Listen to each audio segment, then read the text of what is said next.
রূপা বিদেশ থেকে বাড়ি এসে সোনাকে ও সূর্যকে দোষী করল দীপার এই অবস্থার জন্য।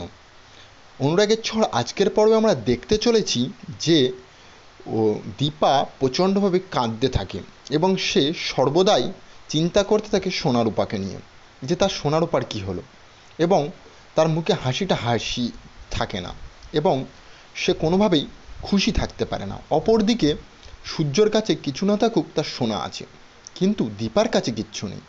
দীপা এই অবস্থায় কী করে বুঝতে পারে না, কিন্তু ভগবানের কি খেল, অবশেষে গীতার কাছে ফিরত এলো রূপা। রূপা এসে সবার প্রথম সে হোটেলে প্রবেশ করলে দীপা চক্ষু চড়ক গাছ। দীপা অবাক হয়ে যায় এবং বলে, মা তুমি এখানে কি করছো, বাবারা কোথায়? এবং সে বাবাকে খুঁজতে লেগে যায়। সে যখন বাবাকে খুঁজে না পেয়ে সোনাকে খুঁজে পায়, তাকে একটা কষিয়ে চড় মারে এবং বলে, তোর মতো মেয়ে আমি আজ পর্যন্ত দেখিনি, তুই মাকে দেখেও না দেখার ভান করেছিস। মার কি কোনো দোষ আছে? সে কি কোনো কিছু ভুল করেছে বল? সে তো মা সবশেষে, সে যাই করুক, তুই তো তার মেয়ে, তোকে তো বোঝা উচিত ছিল। এবং তাকে দোষারোপ করে। সে বলে আমার এতে কোনো দোষ নেই, কিন্তু সে কোনোভাবেই রূপা কারুর কথা শোনে না এবং বাবাকে গিয়ে বলে, তুমি এই কাজটা করেছো ভুল কাজ, তুমি মাকে এই অবস্থার জন্য দায়ী এবং আমি তোমাদেরকে কোনোদিন ক্ষমা করতে পারবো না। এবং সূর্য যখন রূপাকে দেখে তার হাঁটু পায়ে ধরে বলে যে, যাই করবি আমার পায়ে ধরছি, তুই কিন্তু এমন করিস না, আমাকে একটিবার বোঝ মা, আমি বুঝতে পারছি তোর কী অবস্থা, কিন্তু তুই আমার অবস্থাটা বুঝছিস না। তুই বোঝ আমি কী নেওয়ার চেষ্টা করেছি, রূপাকে খোঁজার, দীপাকে খোঁজার, তোদের সবাইকে খোঁজার, কিন্তু আমি পাচ্ছি না, খুঁজে কী করব। এবং তখন সোনার দিকে তাকিয়ে রূপা বলে, সোনা তো সবই জানতো, মাকে সে নিজের চোখে দেখেছে, সে মাকে জড়িয়েও ধরেছে। এবং সূর্য বলে, কী বলছিস তুই এসব? বলছে, হ্যাঁ আমি ঠিকই বলছি, আমি যা বলছি সত্য বলছি, তুমি সোনাকে জিজ্ঞাসা করো। এবং সূর্য গিয়ে সোনাকে জিজ্ঞাসা করলে সোনা বলে, হ্যাঁ আমি দেখেছি নিজের চোখে মাকে, মা ওই হোটেলে কাজ করে, ওই রেস্টুরেন্টে থাকে মা, আমি নিজের চোখে দেখেছি এবং মা আমাকে জড়িয়ে ধরেছিল।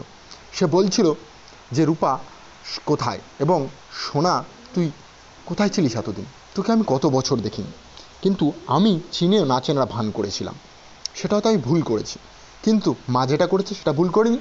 তখন সূর্য থাকতে না পেরে বলেই বসে, সোনা তুই কিছু জানিস না, তুই তখন ছোট ছিলিস, কি হয়েছে না হয়েছে সেটা আমি জানি, তুই আমাকে বুঝতে দে কোনটা ঠিক কোনটা ভুল। তোর এখনও বয়স হয়নি ঠিক ভুল বোঝার, তুই যেটাই করছিস ভুলই করছিস, সঠিকটা কিছু করছিস না। আজ তোর নিজের বোন তোকে চড় মারলো, তাও তুই বুঝলি না, তুই কি করছিস তুই সেটা বোঝ একটু মা।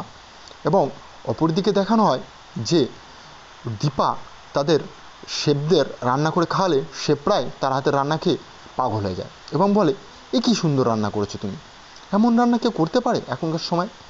আর তুমি যে এত ফেমাস একটা ইউটিউব চ্যানেলের মালিক সেটা আমাদেরকে এসে বলতে পারতে।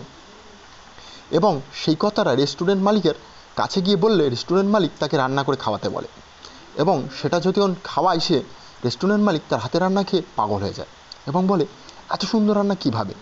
কিন্তু সে যখন কিছু বলে উঠবে তখনই তার কাছে একটা ফোন চলে আসে। সেই ফোনটা পেয়ে সে তো হকচক নিয়ে যায় এবং সে বুঝে উঠতে পারে না যে সে কী করবে।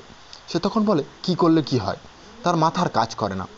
অবশেষে সে দৌড়দৌড়ি করে, হ্যাঁ, দীপার হাতের রান্নাটা প্যাকেট করে নিয়ে চলে যায় এবং বলে দীপাকে যে ধন্যবাদ এত সুন্দর রান্না আমাকে খাওয়ানোর।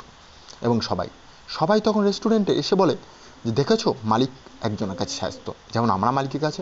অপরদিকে সূর্যর কাছে গিয়ে কোনোভাবেই রূপাকে তারা মানাতে পারছে না, রূপা কারুকে ক্ষমাই করছে না। তাহলে কি দীপা, রূপা, সোনা, সূর্য সব কি এক হতে পারবে বন্ধুরা? কমেন্টে জানাবেন।